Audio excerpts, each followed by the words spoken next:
from Atlanta. You have a question, my man? Did you have one, or did I put you on the spot? No, I'm good. Anyone else who directs in a tux gets the next question. So what is your plan to put this team in winning situations this year? Well, you know what? I'm proud of the people that we have on this team, on and off the field. You know, obviously, the end of the season didn't go the way we wanted to, but at the same time, you know, making the playoffs 6 of the last 7 years, being in 2 of the last 6 Super Bowls, I feel like we've developed some sort of winning culture. Now we got to add to that, and I think we got a lot of work to do. You know, I'm a little bit excited about kind of aggressively going after some future players that we did to start this off and bringing back at least one of our guys. So it's a good start, but we got a lot of work to do, and I'm excited to do it with the people that we get the opportunity to do it. Howie, can you give us an update on Haason Reddick? Where are things with Haason? There was a report he was allowed to seek a trade. Do you expect him to be back next year? Well, I'd say this. Haason, obviously, unbelievable player for the Philadelphia Eagles. Local kid, great success story, Camden, Temple, Philly.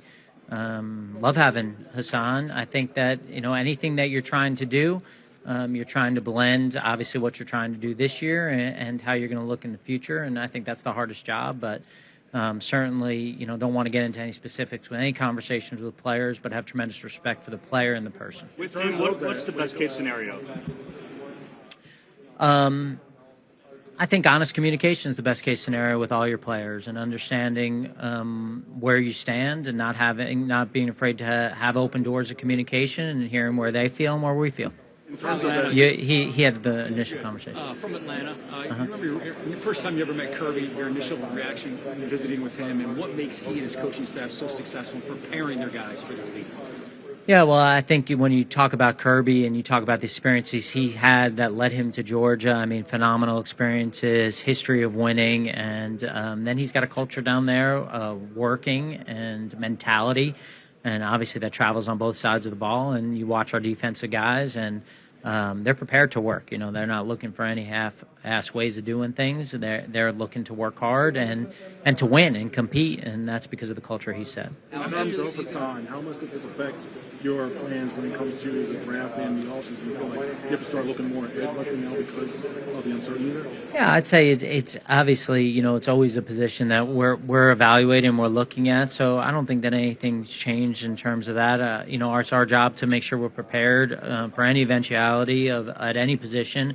And you do that by preparing for the draft process, which this is a great part of that, is getting more information and information gathering, knowing what's out there in free agency, and knowing where your players are. How do you take advantage of the salary cap increase? How do you take advantage of that? Well, just the way you take advantage of anything, you just bring in a lot of good people. You know, I think that's the key, is for us to bring in good people, overall, to try to keep those guys in Philadelphia, to sign them to extension and build a culture of guys who it's important for them.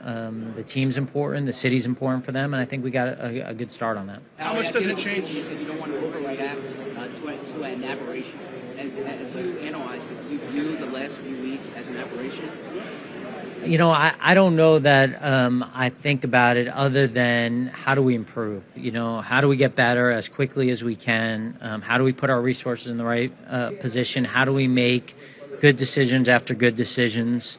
Certainly we weren't good enough. You know, I think that luckily we've gotten to a point here where, you know, the standard is trying to compete for world championships. And so if a season ends, whether it's this year, which was disappointing, or last year, which was disappointing, that's really what we're trying to do. So I think it's clear to me that we weren't good enough to do that this year. And so I got to do whatever I possibly can to do better. And I got to look at it with open eyes and think about, you know, what things that I can do to help the team do better next year. Howie, what's your biggest deterrent when evaluating the quarterbacks? What are some of the things that you don't want to see? Could be off field or even on like their play. Are you talking about just in general about quarterbacks? Yeah. When you're doing the evaluation process, what are some of the scary things that you don't want? Yeah, I think just look at our starting quarterback and the traits that he has. You know, unbelievable work ethic, unbelievable physical talents, desire to be coached, a desire to learn.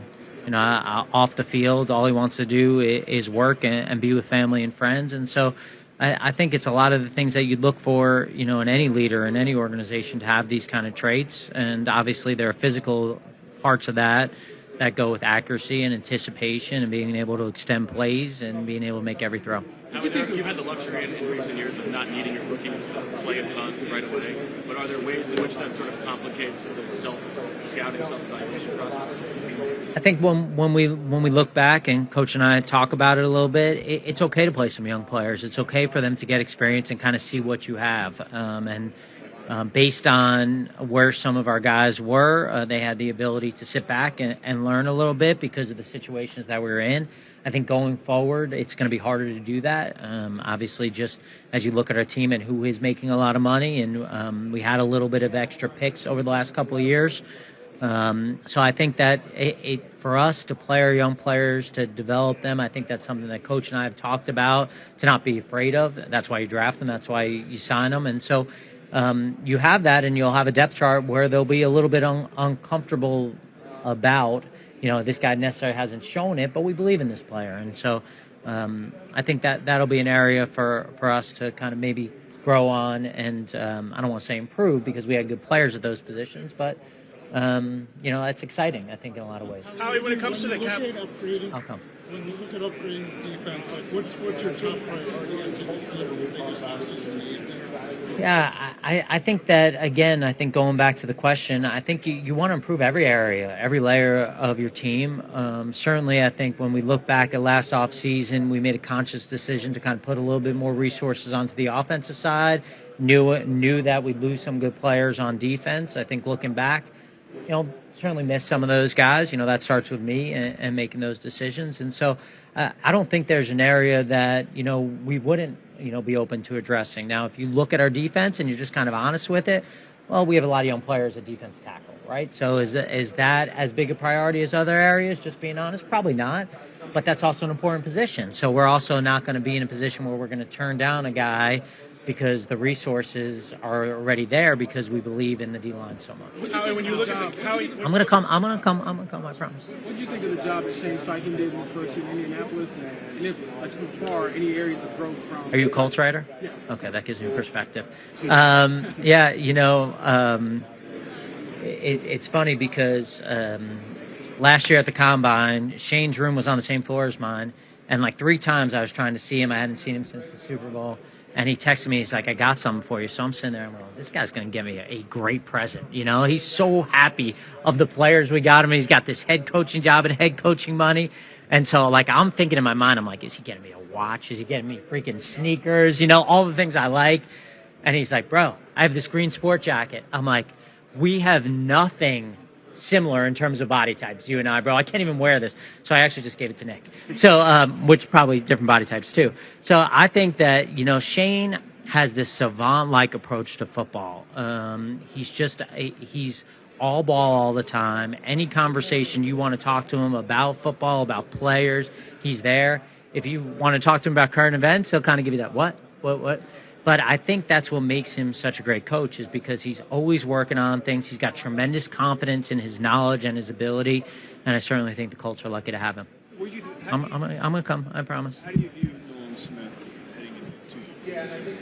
I think that goes back to the point about some younger players and kind of in retrospect, just seeing him certainly in the playoff game, one of the guys who played well in the playoff game, maybe giving him a little bit more time during the year and experience. We talked about that. He's got all the right tools in his body. He's got the right mentality. And at the same time, he's got to go out and show it. I'm coming. Boom, boom. when you look at the salary cap increase, how does it change the way you can approach this offseason? Well, I think you still got to be cognizant of how you want to build a team. I think you still got to be aware of guys coming up for contracts that you want to keep, that you don't anticipate losing. And I think it also gives you some flexibility to not force things, to have the ability to walk away from a deal and understand that may come about at another time. So I don't think you want, it's still the same amount of money. It's like, if you win $5, it's still your $5. You don't want to just throw that $5 out pretend like, it's not yours. So this is our salary cap money. We got to make sure that we're still making good decisions with it, because at the end of the day, as we go forward, we do have a lot of guys making a lot of money. With the running back market, given the available backs and whatnot last year. Yeah, I think that there are talented players on the free agent market. Obviously we got a couple guys there from our team that are going to be free agents, and I think that at the end of the day, talented players end up getting paid. And it's just, I think, where I'm getting a little distracted by the freaking. Is Dom doing the security? Are you doing John Lynch's security right now, Dom? They left. So I think everyone will kind of have a value on players just like any other position, and obviously those guys handle the ball a lot, and they're important players. Given Vic's experience as a defensive coordinator, does he get more sway when it comes to personnel? I'm sure he thinks that. No, I'm just kidding. Obviously tremendous respect for Vic. Know him for a long time, and he's had tremendous success. And I think when we talk about how we build a team overall, obviously that's something that's important to us. But by the same token, knowing what the coordinator is important to the coordinator and the system so that it could be successful is important as well. How